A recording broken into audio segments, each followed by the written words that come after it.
Morning दोस्तों, आप सभी का एमटीसी ऑनलाइन कॉमर्स क्लासेस में हार्दिक स्वागत है। मैं बीएल वर्मा आज आपके लिए +2 अकाउंटिंग का chapter change in profit sharing ratio among the exiting partner लेकर आया हूं, जिसमें हम पढ़ेंगे रिकॉन्स्टिट्यूशन ऑफ पार्टनरशिप का मीनिंग और उसके टाइप्स, कितने तरह के रिकॉन्स्टिट्यूशन हो सकते हैं किसी भी पार्टनरशिप के। तो सबसे पहले हमारा जो टॉपिक है वो change in profit sharing ratio among the exiting partners है। तो इसमें रिकॉन्स्टिट्यूशन ऑफ पार्टनरशिप का क्या मतलब होगा?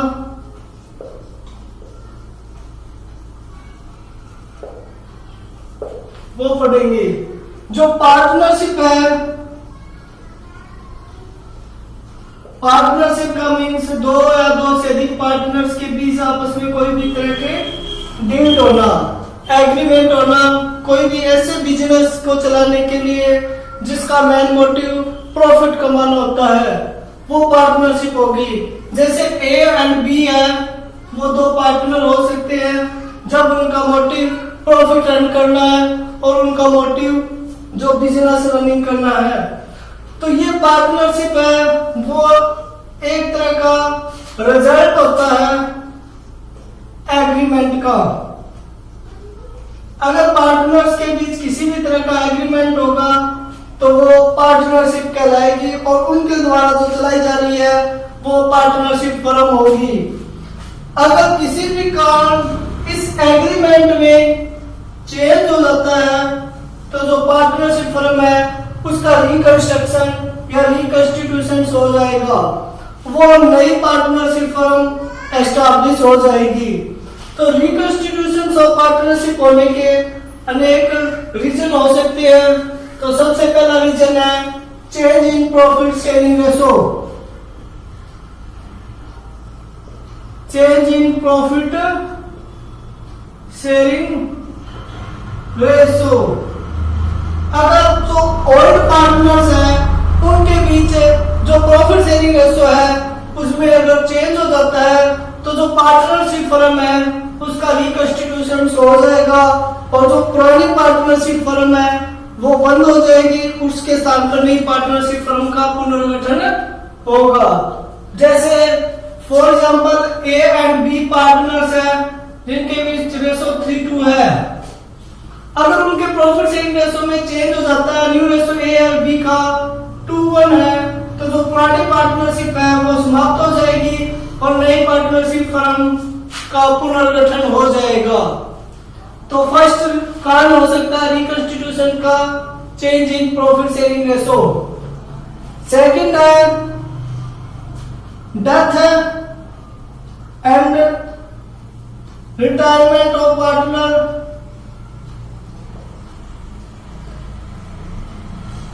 अगर किसी भी पार्टनरशिप फर्म में किसी भी जो पार्टनर है उसकी डेथ हो जाती है या कोई पार्टनर फर्म से रिटायरमेंट ले लेता है या फर्म को छोड़कर चला जाता है, तो जो पार्टनरशिप फर्म है उसका रिकंस्टिट्यूशन हो जाएगा।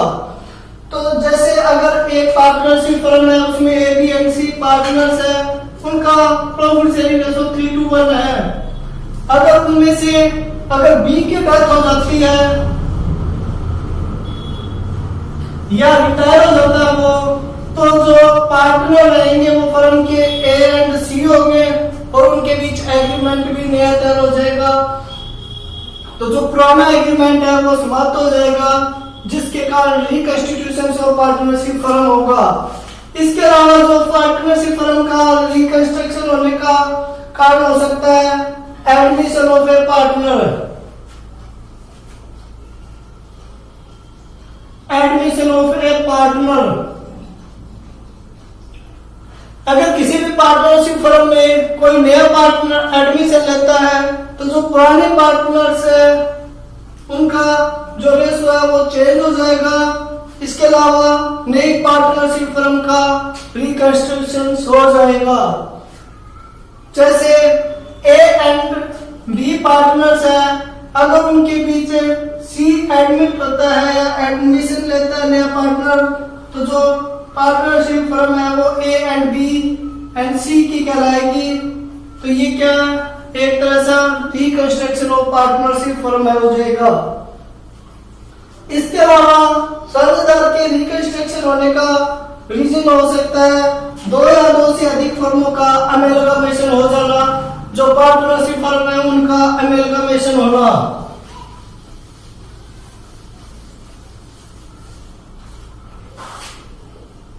Amalgamation and merger of partnership firm.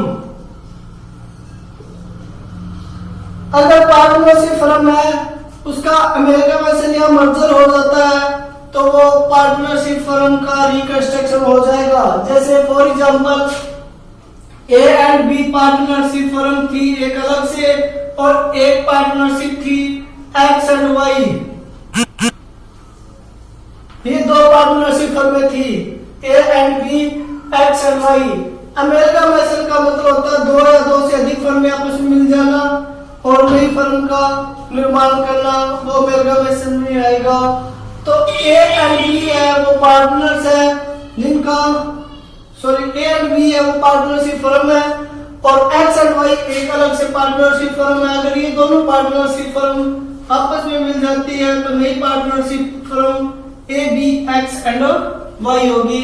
जिससे जो पुरानी पार्टनरशिप है वो समाप्त हो जाएगी और नई पार्टनरशिप है वो उनके बीच स्टार्ट हो जाएगी। तो जब ऐसा होगा तो वो सारे रिकंस्ट्रक्शन ऑफ पार्टनरशिप फर्म कहलाएंगे।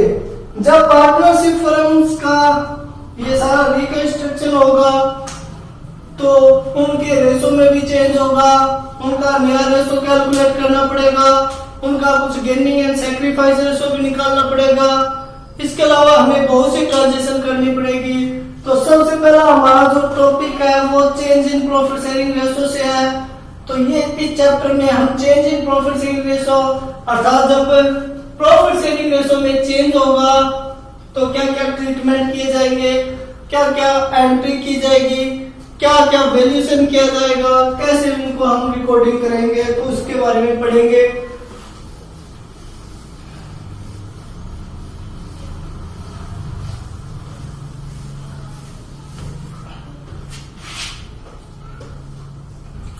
Change in partner profit sharing ratio.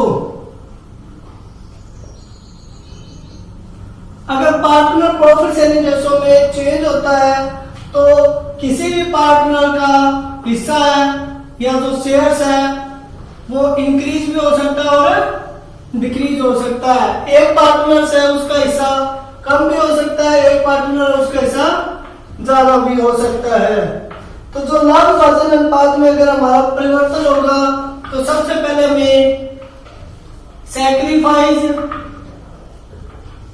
And gaining ratio निकालना पड़ेगा।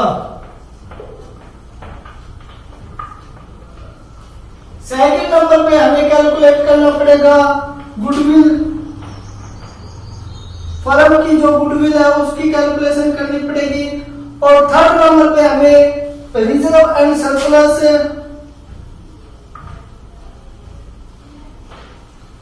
And accumulated profit and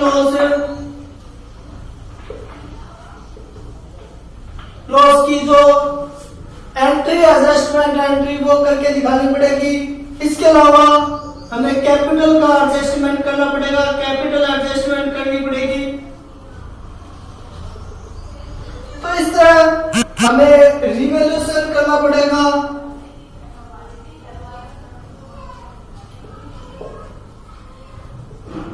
partner assets की एंड लायबिलिटी का, जो पार्टनर एसेट्स है लायबिलिटी है उनका रिवैल्यूएशन भी करना पड़ेगा जब भी पार्टनर्स का प्रॉफिट शेयरिंग रेशो चेंज होगा। तो सबसे पहले हमारा सैक्रिफाइस एंड गेनिंग रेशो। जब पार्टनर के प्रॉफिट शेयरिंग रेशो में परिवर्तन होता है तो किसी भी पार्टनर के हिस्से में से कुछ हिस्सा अन्य पार्टनर के लिए ट्रांसफर कर दिया जाता है, अर्थात जब एक पार्टनर के जो प्रॉफिट शेयरिंग रेशो में चेंज होने से उसका हिस्सा कम हो जाता है या उसे अपना हिस्सा त्याग करना पड़ता है तो वो सैक्रिफाइस कहलाएगा। फॉर एग्जाम्पल जैसे ए एंड बी पार्टनर है जिनका रेशो 2:1 है, अगर ए एंड बी का न्यू रेशो 1:1 हो जाता है तो इनमें से एक या बी को कुछ सैक्रिफाइस करना हो सकता है।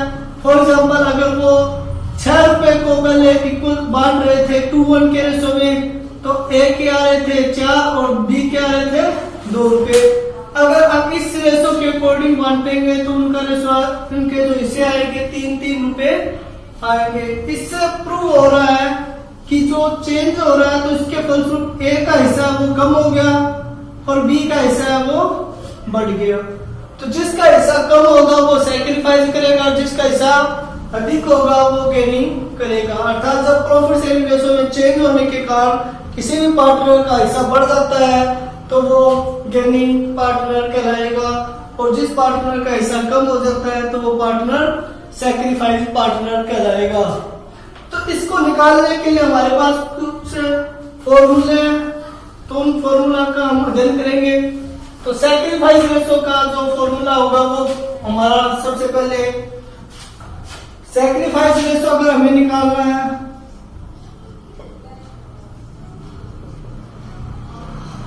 तो उसका फॉर्मूला होगा old ratio minus new ratio.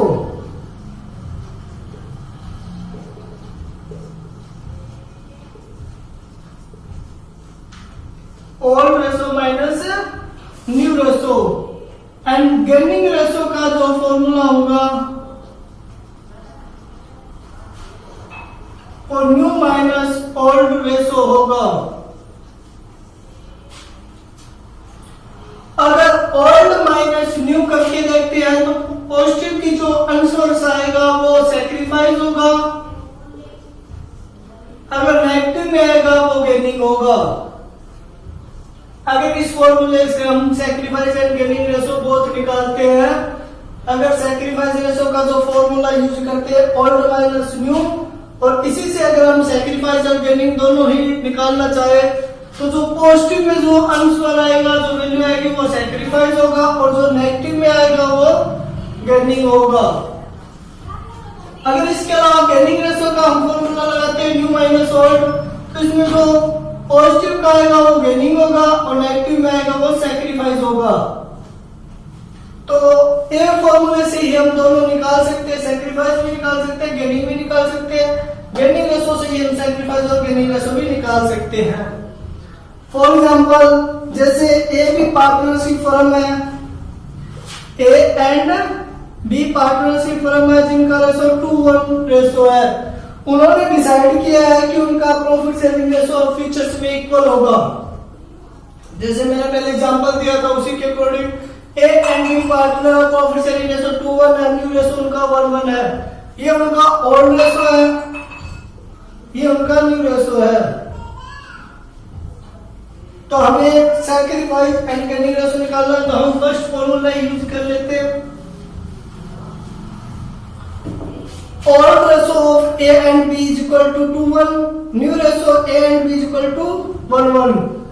तो सैक्रिफाइस रेशो ओल्ड ए का एंड बी का, ए का ओल्ड रेशो है 2/3, इनको टोटल कर देंगे 1/3, जो टोटल है इनके नीचे आ जाएगा 2/3 ए का, और बी का ओल्ड रेशो है 1/3, न्यू रेशो है 1/2 और बी का 1/2।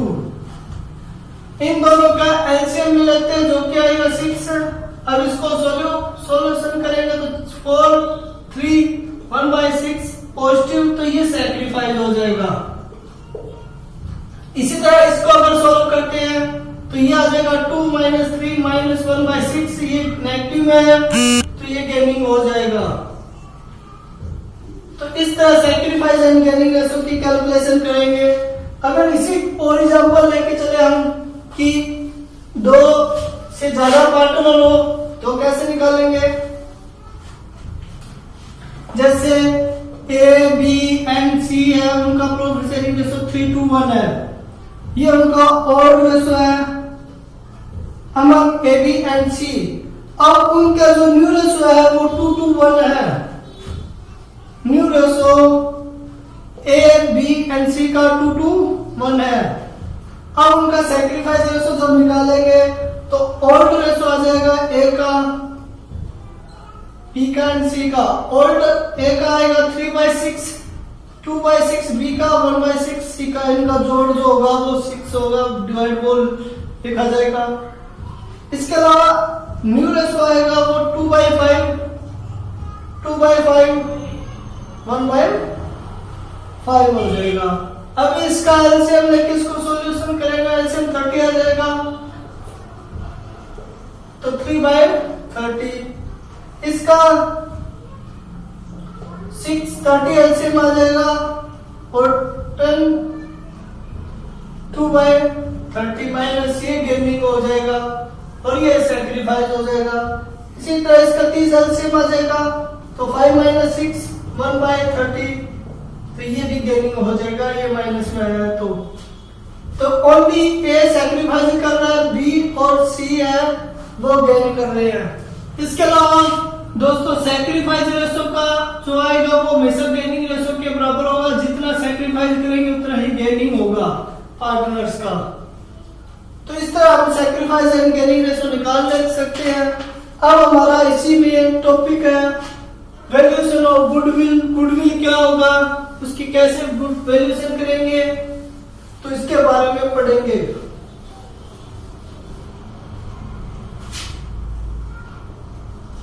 गुडविल, गुडविल का अर्थ होता है किसी भी फर्म की रेपुटेशन। मीन्स अगर कोई भी फर्म है उसके जो मैनेजर है, जो स्वामी है, वो अपनी लगन मेहनत से कार्य करेंगे, ईमानदारी से कार्य करेंगे, तो उस फर्म की जो रेपुटेशन है वो अनअदर फर्मों से क्या होगी, अधिक होगी।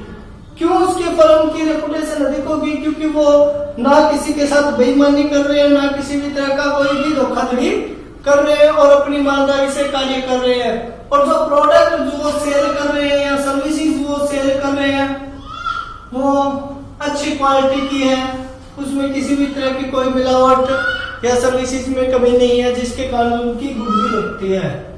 तो गुडविल इसके अलावा और कुछ नहीं है कि जो पुराने ग्राहक है वो पुराने स्थान पे ही आएंगे। अगर पुराने ग्राहक हमारे हैं और वो हमारी फर्म के पास ही आ रहे हैं, तो इसका मतलब हमारी फर्म की गुडविल है, अच्छी रेपुटेशन है। फॉर एग्जाम्पल जैसे सचिन तेंदुलकर है, अमिताभ बच्चन है, तो ये इनके सारे सभी की क्या गुडविल है। कोई भी खिलाड़ी है या कोई भी एक्टर्स है या कोई भी अच्छा बिजनेसमैन है, तो उनको पब्लिक जानती है क्योंकि वो एक अच्छी सेवाएं, अच्छा अपनी जो कला है या जो अपना अच्छा प्रदर्शन कर रहे हैं, जिनके कारण उनकी क्या है, मार्केट में अच्छी गुडविल है। गुडविल का मतलब हर उसको जाने पहचाने या उसकी मार्केट में अच्छी रेपुटेशन हो तो वो गुडविल ही होगी। तो गुडविल है, गुडविल को हम कह सकते हैं कि जो संबंधों के कारण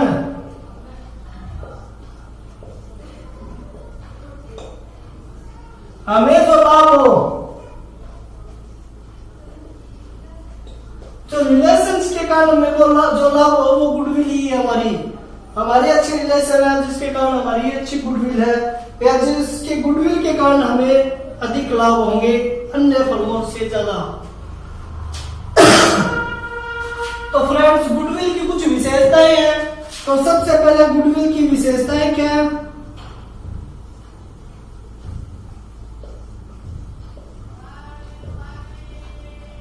जो गुडविल की सबसे पहली विशेषताएं है, गुडविल है वो एक इंटेंजिबल फोर्स है या एसेट्स है। गुडविल है वो एक इंटेंजिबल अर्थात अमूर्त संपत्ति है। अमूर्त संपत्ति का अर्थ होता है ऐसी संपत्ति जिसको ना तो हम देख सकते हैं और ना ही जिसको छू सकते हैं, केवल महसूस कर सकते हैं, वो अमूर्त संपत्ति अर्थात इंटेंजिबल एसेट्स होती है। गुडविल है उसको ना तो नष्ट भ्रष्ट किया जा सकता, ना टीयर एंड वेयर मीन्स उसको ना तो उस पर डेप्रिसिएशन लगेगा, ना उसको टीयर एंड वेयर किया जा सकता है। तो वो एक तरह से अमूर्त संपत्ति है। जैसे पेटेंट होता है हमारा, ट्रेडमार्क होता है, उसी तरह ये भी एक इंटेंजिबल एसेट्स है। इसके अलावा गुडविल एक मूल्यवान संपत्ति है। यह मूल्यवान संपत्ति वैल्यूएबल एसेट्स है।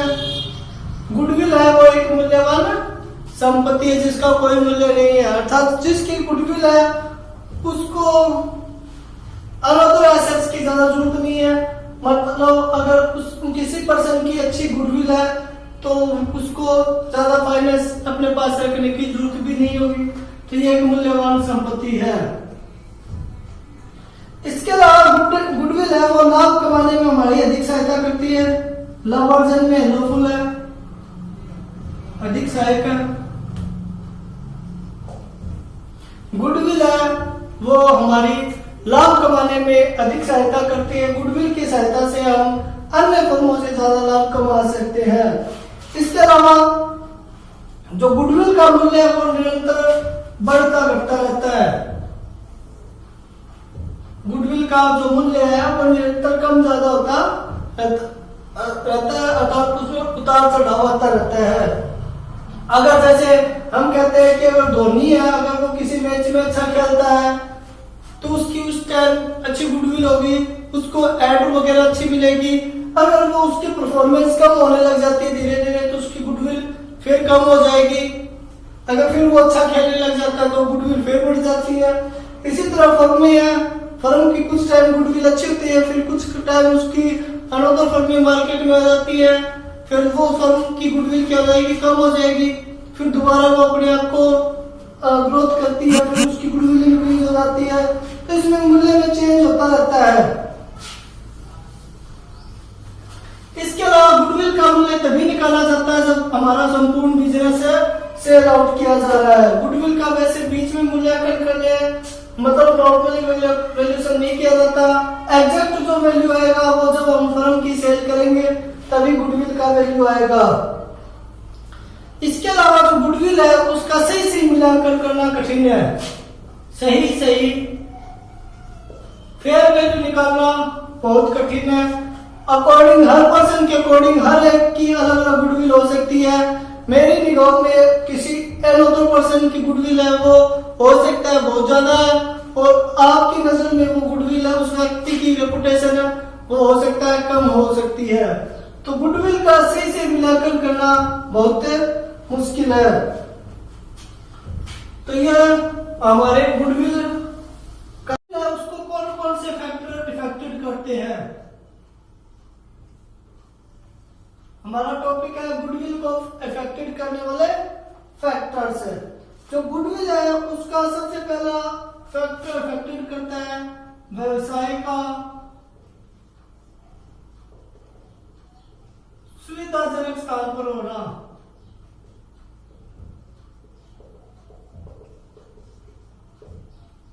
अगर जो बिजनेस है वो एक सुविधाजनक स्थान पर है, हमारा कोई भी बिजनेस है अगर एक सुविधाजनक स्थान पर अच्छी लोकेशन पे है तो उस बिजनेस की गुडविल क्या होगी, उस बिजनेस की गुडविल अधिक होगी उस बिजनेस की अपेक्षा जिस बिजनेस का जो लोकेशन है वो अधिक सुविधाजनक स्थान पर नहीं है। फॉर एग्जाम्पल अगर एक फर्नीचर का व्यापारी है जिसके पास बड़े फर्नीचर आइटम्स हैं, तो अगर वो एक ऐसी मार्केट में फर्नीचर की शॉप खोल के बैठता है जहाँ पे रोड बहुत टाइट है, अर्थात जहाँ पे व्हीकल जाना बहुत मुश्किल है, जो बड़े साइज के, तो वहां पे लोग जाना पसंद नहीं करेंगे, जिसके कारण इसकी गुडविल क्या हो जाएगी, कम हो जाएगी। तो अगर व्यवसाय का सुविधाजनक स्थान पर है, लोग अच्छी तरह हर व्यक्ति पहुंच सकता है, वहां पे कीचड़ नहीं है, वहां पे मतलब साफ सफाई है, तो वहां पे उस व्यापार की गुडविल अच्छी होगी। नेक्स्ट है प्रबंधकों का व्यवहार, मैनेजर्स का बिहेवियर। अगर जो मैनेजर्स है उनका व्यवहार अच्छा है, वो अधिक कुशल है, हर एक कस्टमर को अटेंड सही ढंग से करते हैं, तो उस व्यापार की गुडविल अधिक अच्छी होगी उस व्यापार की अपेक्षा जो कि जहां के प्रबंधक है वो कस्टमर से अच्छा व्यवहार नहीं करते। इसके अलावा गुडविल को प्रभावित करते हैं व्यवसाय की प्रकृति।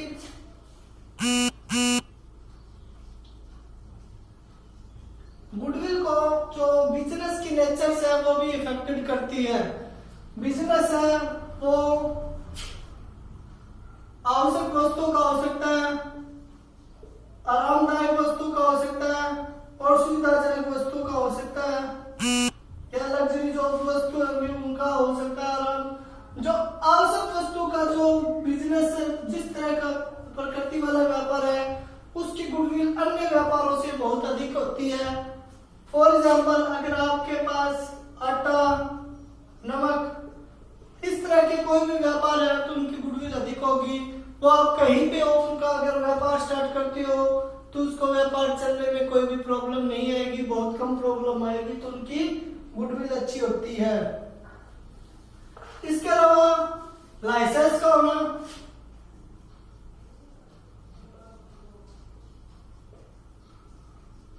जिस व्यापार के पास लाइसेंस होगा उसकी गुडविल अधिक होगी। इसके अलावा एकाधिकार का होना,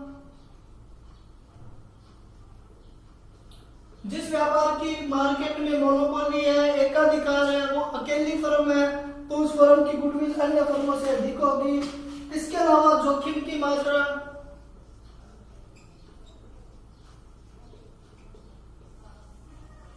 जिस बिजनेस में जोखिम की मात्रा कम होती है उस बिजनेस की जो गुडविल है वो उस बिजनेस से ज्यादा होगी जहां पे जोखिम अधिक है। अर्थात जहां पे जोखिम कम है वहां पे गुडविल भी अधिक होगी और जहां पे जोखिम अधिक है वहां पे गुडविल भी कम होगी। इसके अलावा भविष्य कंपटीशन, अगर फ्यूचर्स में कंपटीशन है जिस व्यापार में तो उस व्यापार की गुडविल है वो कम हो सकती है अन्य व्यापार की अपेक्षा जिस व्यापार में कंपटीशन नहीं है। इसके अलावा कैपिटल रिक्वायरमेंट, जिस व्यापार में कैपिटल की रिक्वायरमेंट ज्यादा है